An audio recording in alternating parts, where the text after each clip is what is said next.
What do you think is the difference between, the restaurant business in UK versus in India? I mean, you also have a restaurant Yes, in Delhi, Gurgaon. that's right. That's right. So there isn't much difference, to be honest. The rentals have become extortionately expensive in India. The wage bills are going up, the taxes are up, the overheads are up. So there is I would say, there's a little grace in India, in my opinion, that wage bills aren't as expensive as the UK yet. They will not remain always low, but at the moment they are not. So people could still make a decent bottom line in India if they run it well. It needs to be well-oiled machine. But rentals, oh my God, they are as good as Mayfair in India. So, and I don't know how that will survive for a very long time, because the time will come where either restaurants will start failing, like Domino's, they'll start falling down like Domino's, or landlords would have to wake up and say, okay, I cannot have that much return on my investment if I give it out to a restaurant. Whether I want to put a restaurant in my property or not, it's a question that landlord would need to understand. In the UK, lots of landlords have started coming to their senses, and they are saying, okay, let's work with the restaurants on the turnover basis. And I think that's what will work best in India too.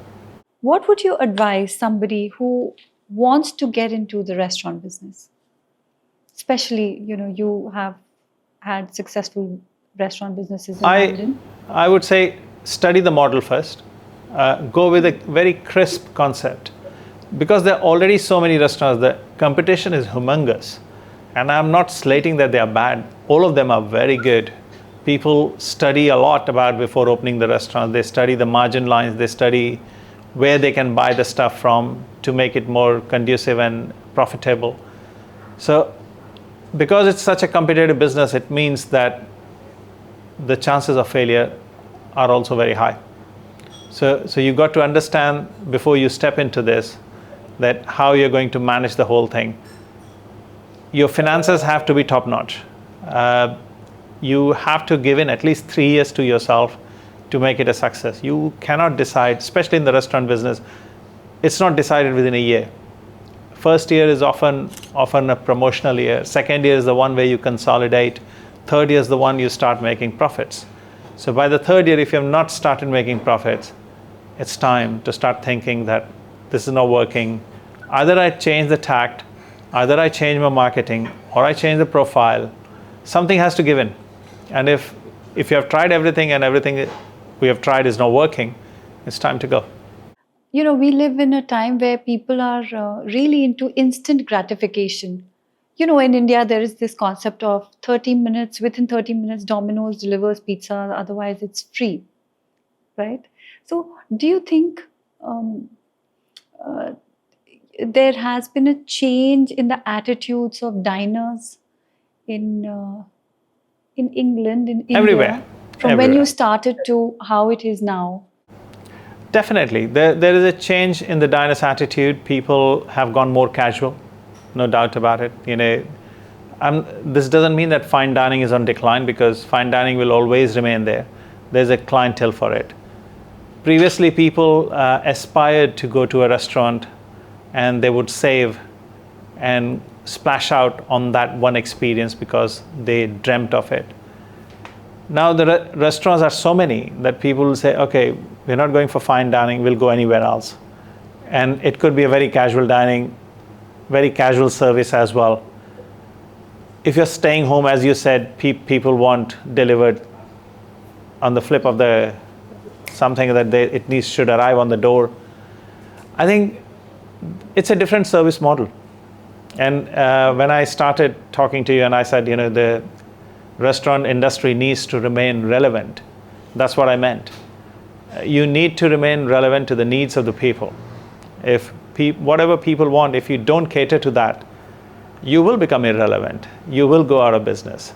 So smart restaurateurs will convert and change, and they will deliver to the people what they want.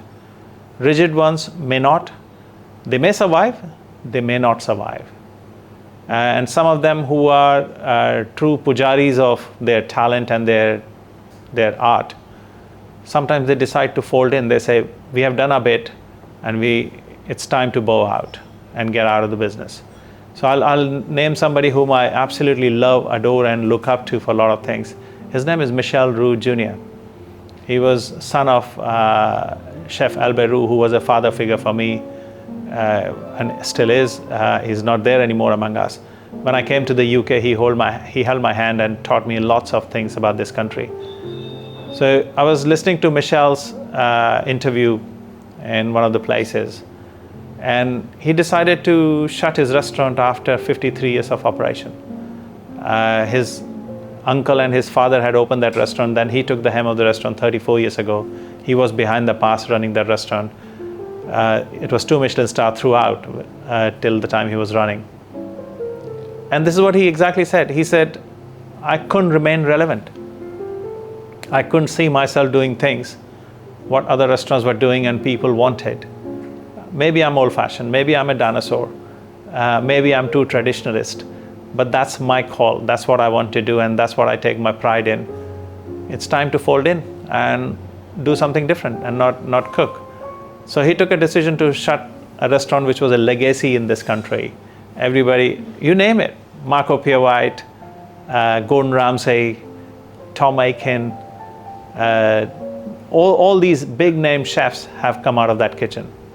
So it's a miracle that a person like him decides that it's time to fold in.